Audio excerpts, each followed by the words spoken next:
time and manner required by law. We are here for the hearing on the proposed budget and the proposed tax rates. Dr. Dupree. Thank you, Mrs. James. Stephen Bassett is going to conduct our official public budget meeting this evening. The meeting has been properly posted and published in the newspapers and all that good stuff. So Steve, you've probably not going to hear anything new this evening that you haven't heard before, except for Ms. Kelliger. So Steve, it's up to you to go ahead and present the information, please. All right, thank you, sir. This is the board. Thank you for the time this evening. Just before I get started, I want to recognize our budget team and thank them for the work they've been putting in.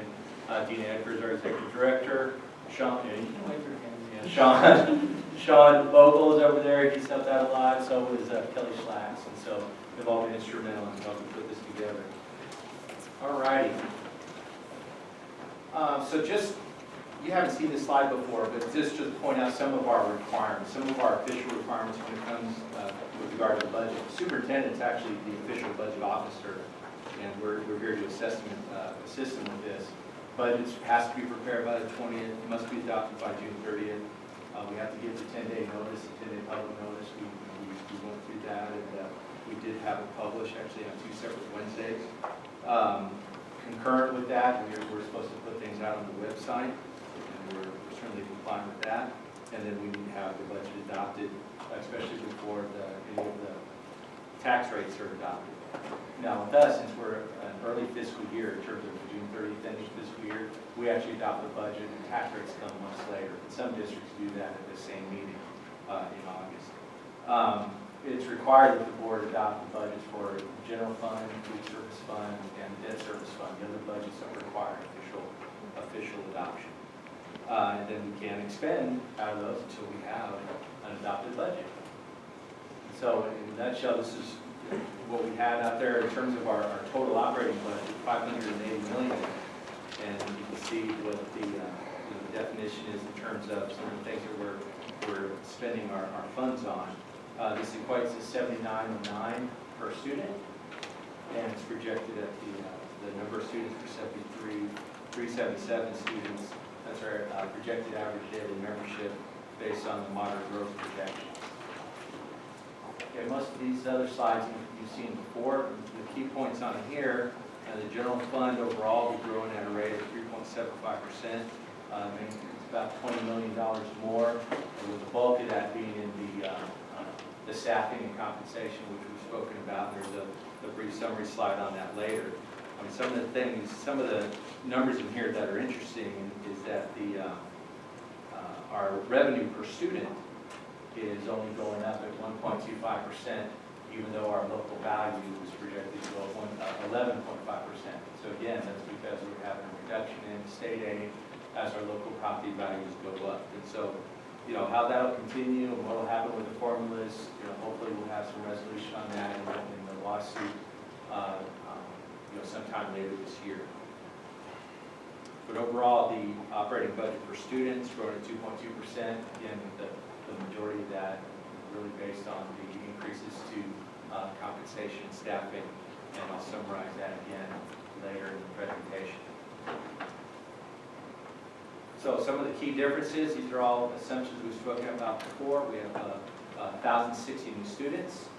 Our estimated revenue that we're included in the budget is $12.7 million over the current law. Now, since the time we're meeting now and whenever we published, we did have a resolution on House Bill 1, which was adopted. The financial impact of that is, for us, is to the tune of about $1 million. Okay, and so Dr. Dupree and I were comfortable using the floor whenever we were talking about what the Senate had planned and what the House had planned, and then what also was in Representative Aycock's bill. And I'm glad we used the floor because it wasn't much above the floor in terms of what was finally settled. Long story short, I think the Senate kind of held sway in terms of how much was going to be spent. They definitely did. The number was much closer to what they had proposed, and there's still a fair amount of money was left on the table, even with the tax relief that was adopted by the legislature. I think that they're really just kind of going to wait to see what happens with lawsuit. But some new funding did come. It just certainly wasn't a major amount, okay? Again, our property values that we're using for the budget is 11.5%. We were supposed to receive a updated estimate at the end of May. I exchanged some emails with Glenn Whitehead, the district appraiser. They had some system issues again. He's hoping to send us something. But again, we will have certified values at the end of July. And we'll certainly have all that before we adopt the tax rate. We are losing out on $4 million of revenue with the elimination of Rider 71 for TRS. I mean, that was one of the things that did hit us. We were expecting that for more than a year. The startup expenses for Mann Elementary are included. Part of that is the 84 positions that we're having, that we've added to the budget, including the 32 for career and tech teaching. Salary increase of approximately 2% for all staff. And then we also have the compensation adjustments of $3.1 million. And we made some adjustments to special ed and CT teaching stipends. And we have the $1,000 for the special ed teachers. And we have our new enterprise director. We're trying to increase some of our local revenues. Again, we're moving the extended day into the enterprise fund. So I'm going to spend just a few quick moments talking about some of our key drivers on the revenue side. So we have our enrollment. So you can see there is 33,377. So I think it's important to look at it on a percentage change basis, which is the next slide. So you can see how that rate of growth has dipped down a little bit. We had going into the 14 year, we had 1.8 and then 1.9. Last year, coming into this year, we're expecting 1.7. It's just going to be interesting to see how that progresses over the next few years, given the price of oil and other things that are happening in the economy. But the enrollment is the biggest driver of our, because the way the formulas are set up, enrollment is the single biggest driver of our revenue. The property value growth, you can see there, it's at $31.6 billion. Again, it's important to look at things on a percentage change basis. We had that dip in 2010 after things slowed down in the economy in 2008. What's interesting, if you look at that 2008, again, things really went south in 2009. There was still property value growth. And again, part of that is because as you have, and there's a lot of folks that are in this boat, they receive appraisals with value increases of much greater than 10%.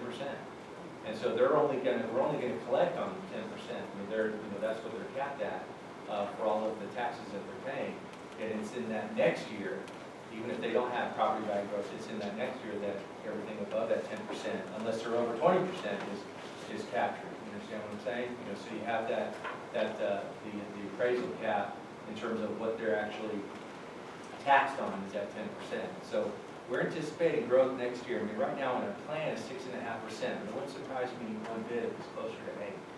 And we're going to get a better feel for that as we go along. So we'll see. Okay. I think it's always important. Everybody always asks me, what is one penny worth to us from a tax perspective? Our taxable value, the area estimate is $31.7 billion. And so what that works out to be basically for us is each penny is worth $3.1 million when we're collecting it locally. Okay. All right, so this is similar to what we have published in terms of the dollars that are out there. If you look at our average property value, the average taxable value of the residents in our district is $226,500. That's an increase of 11.2%. Again, whenever we're publishing, we're looking at the average house value. And so when we're talking about our overall property value increase, it's not just the average homes that are in place, but it's also all of the new development. Okay, so that's why our overall percentage is greater than that, 11.2. But you can see our tax rate there. And so, I mean, it is important that we understand that even though our tax rate is not, we're proposing that it doesn't change. I mean, that's the 11 point, at $1.34. We're not going to propose any change in the tax rate, but because folks are having higher assessed values, They are going to be paying more taxes. The average home is looking at a monthly increase of just under $25 per month.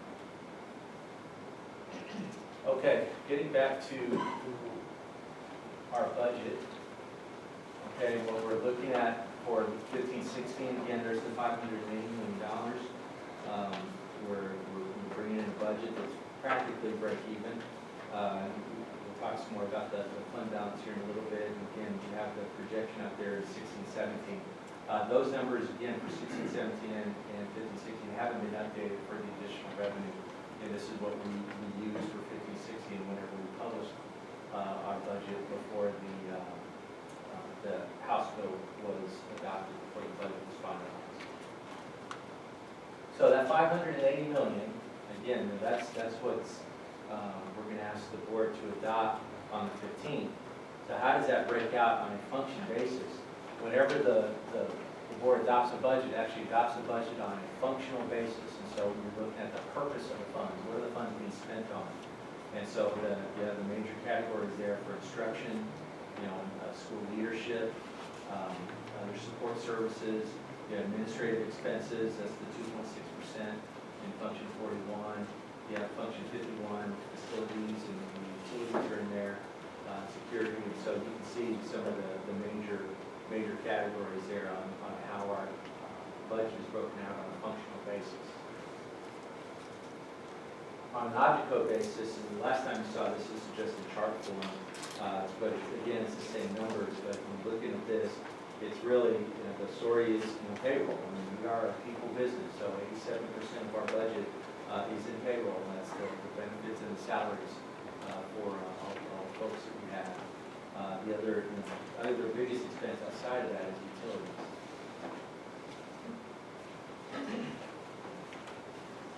Okay, so here's the summary, and again, there are a lot of slides that we've been looking at since February, in terms of staffing and salary increases and such. But here was a summary of what the board approved in the prior months. Total investment of $17.4 million. And the biggest piece of that is in the salary proposal for $9.2 million. The campus staffing, 74 FTEs, and non-campus 84 FTEs overall. So then if you make up the additional $2.5 million that we added on the transportation side, that accounts for the bulk of our increase in the budget on a year-over-year basis. I mentioned fund balance a few moments ago, so what we're going to ask the board to commit funds for as part of our action items next in 2 weeks. We want to utilize $2.5 million of a major maintenance that's been set aside by transferring that to transportation to help us cover the expenses associated with the cost for the grandfathering. In the current year, we spent $1.3 million in general funds to help cover some of the excess on the textbook side. And so we want to utilize that on by using that. We want to utilize an additional $1 million of that commitment for textbooks by transferring that to new schools. So again, we are going to be opening new schools next year and in 16-17. Those schools we anticipate opening at a high amount of utilization. It's the schools in 17 and 18, whenever we're opening more elementary schools there, that I don't think that utilization rates are going to be above 80%. But still, in the 70s, it certainly would make sense to open it. But that's why we'd be looking to set aside some funds just to help with the costs associated with in that year, in the 16-17 year, in the 17-18, excuse me. Again, whenever we're opening that in 15-16, that's going to be fully utilized. We know the Sullivan will as well, and that's in the 16-17. So this amount that we would commit on the new schools, we wouldn't anticipate using that until 17-18. Again, to live up to our commitment and policy on the fiscal side, we're looking to commit $46.7 million for potential loss of state revenue. That's equivalent to 1 month of our expenditures. And again, we have the $2.5 million will be committed for transportation. And so that will be part of the fund balance recommendations. We can certainly speak more about that as we go but just graphically, this is how that looks. I'm going to apologize for the size of it, but you do have the sheets in front of you. And so you can see that we'd be utilizing the $2.5 million for transportation that we committed in 14-15. We would be utilizing that in 15-16 to balance the budget. And then you have those two other amounts in red there that set aside for loss of state revenue, 46.7. Hopefully we won't ever use that. I mean, hopefully that's just going to kind of always be a line item there, and we won't ever use that. But I would anticipate us using that commitment for new schools. I would anticipate us using that in 17-18. Okay, and so and then we'll also see what happens with our plan for opening other new campuses in the future, and if we need to set aside funds for those in the future. All right, changing gears from the general fund to the child nutrition fund. We bringing in a balanced budget on the child nutrition fund. This is without any kind of price increase. Okay, we did spend down our fund balance in 14-15 to comply with the Texas Department of Agriculture rules. They don't want us to have more than 3 months of fund balance, and so we did need to spend on that. And the bulk of that was from the remodelings that were done in some of our high schools. And then on the debt service side, of the actual numbers that will come through, we'll have to see. We are going to be pricing our first set of bonds in June this coming month. And so these numbers will be a little bit different in terms of what we'll ask you for an amendment later to match exactly how the debt is structured. But this is what we're projecting right now to set ourselves up for expenditures overall of just over $102 million. We're going to spend down the surplus just a little bit. You can see we have over a half a year in our fund balance, and we're just looking to pay off some of our debt quickly within a year's time.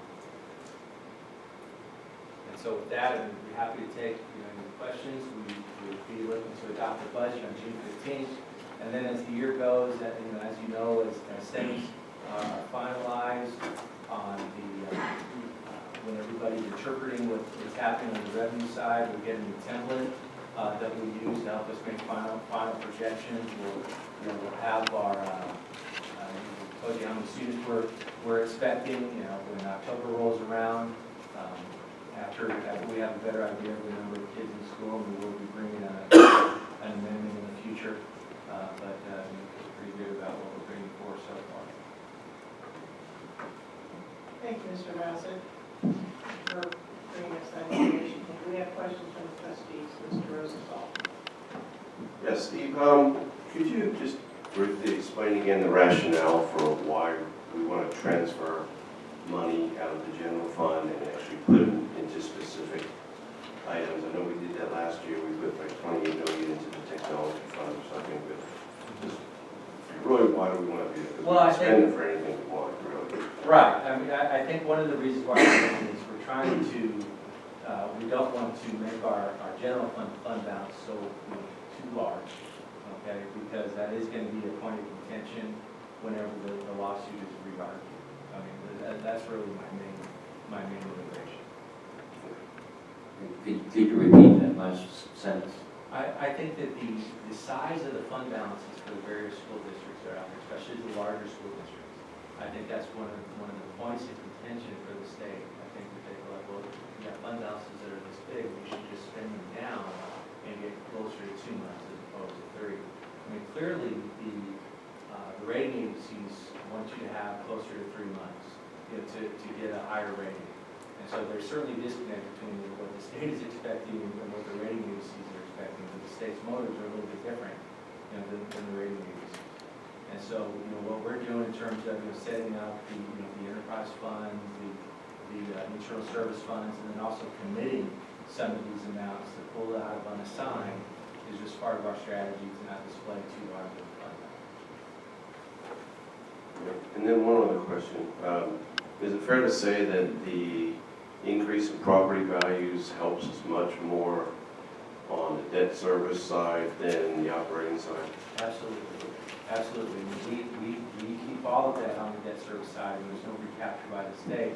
Now, it'll be interesting to see, I mean, I know that there was some tax relief that was granted, and they're gonna be making us, they're gonna hold us harmless for the increase in the homestead exemptions, for how many years, and all that. I mean, how all that looks, certainly remains to be seen. But there isn't any kind of recapture in the same way. That's right. Thank you, Mr. Rice. Do you have questions? Yes.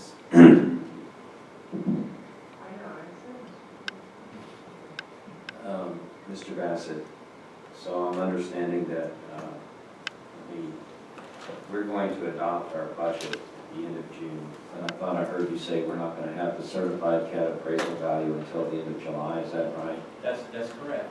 And so for all the school districts that adopt a budget in June, because their fiscal year begins July 1st, we adopt our budgets based on the local estimates that we have at the time.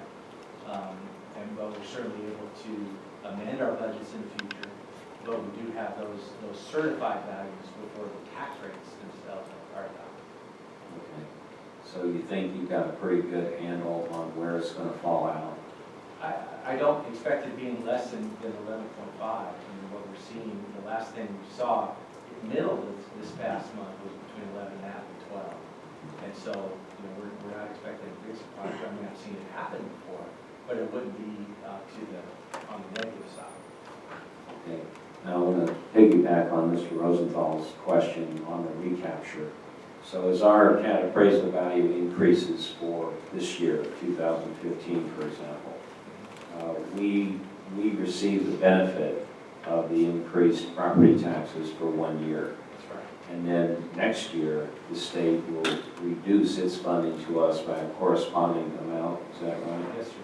Yes, sir. I mean, it's not dollar for dollar. It doesn't work out dollar for dollar. But how much the state, reduces will depend on, that net amount will depend on what our property value growth is next year. So that's why, the numbers that you saw, that was modeling at 6.5%. And every percentage, I'm kind of rooting for, something as close to 11 as possible, to help offset that. But when you have a major drop on the current formulas, if you have a major drop in your property values, then you could definitely have a negative revenue, a decrease in revenue overall, even when you have enrollment growth. That's a tough issue. But we're trying to make sure we're planning for that and we'll be able to handle that accordingly. We're not anticipating that because we've had such value growth for all of the taxpayers that had value growth over 10%, we can only collect 10% in the current year. And that additional amount of appraisal value growth that they had would be part of what we collect in 16, 17. Okay. And then I understand our operating budget's the $580,408,000 and change. Child nutrition's roughly 26,800,000. And on the debt service, I saw two numbers, revenue and expenditures. Which one? Well, the adoption would be the 102 million. All right. So if I add all those up, we've got all in, we're at $709,808,000 and change. Right. So that's obviously not including federal funds, capital funds, and things like that. Right. We're an enterprise, approaching $1 $1 billion. billion. And our monthly operating expense, I wrote that down, was it $46 million a month? So we're keeping around $140 million. But you've got $165 million, and the other $20 million or so is designated for other things. That's right.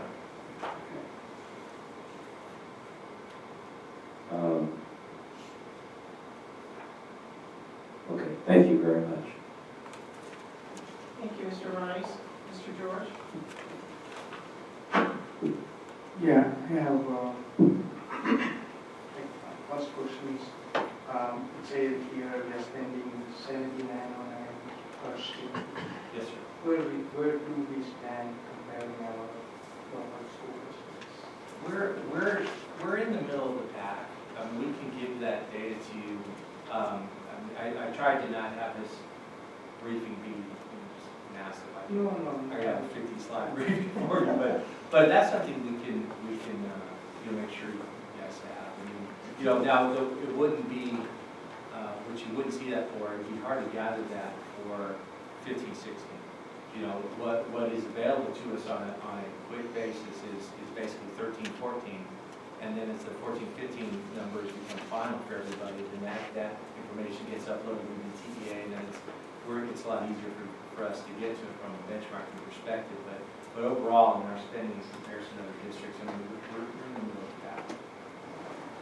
And also another, I believe on slide number 5, I didn't understand it right because it says decreased revenue of approximately $4 million, elimination of private assembly on 40 hours. Yeah, that was, Explain that. yes, sir, that was something that was part of the last legislative session, the 2013 legislative session. They passed along an increase for all the districts to pay to help cover the cost of TRS. There was concerns that the district should pay more on TRS. And so what happened, they said that they would cover those expenses, but not, they were going to help us with that, but then they pulled that out. And so this is just something more that we get to, expense that we get to cover with our current allotment. Okay, so we thought we are going to get it, but we are not. Well, I mean, we were told whenever it was adopted, I mean, whenever the legislation came through, and we communicated that to the board, that we were going to have that rider, but that rider was going to expire, and sure enough, I mean, we requested, and the other legislative groups, and Texas School Alliance, Equity Center, all, requested that being maintained, but it was not included as part of the budget that was adopted. Right. And also, another question I have is something different. See, you show us the debt services, and that is going to dramatically change soon. Right. Those numbers are going to change. Right. Once we issue more bond and, like the 2014 bond. Exactly. So, do we look at it by next year's budget? What'll happen is I'll give the board a summary after we price at the end of June, and what we'll probably do is bring forth an amendment later, Okay. in the fall. Sure. But then the numbers are going to change again in the Okay. spring because we're going to refund some debt, and so I mean it's just going to be a kind of an ongoing, moving target. So it's fair to say maybe the next budget cycle we are going to see a much better picture.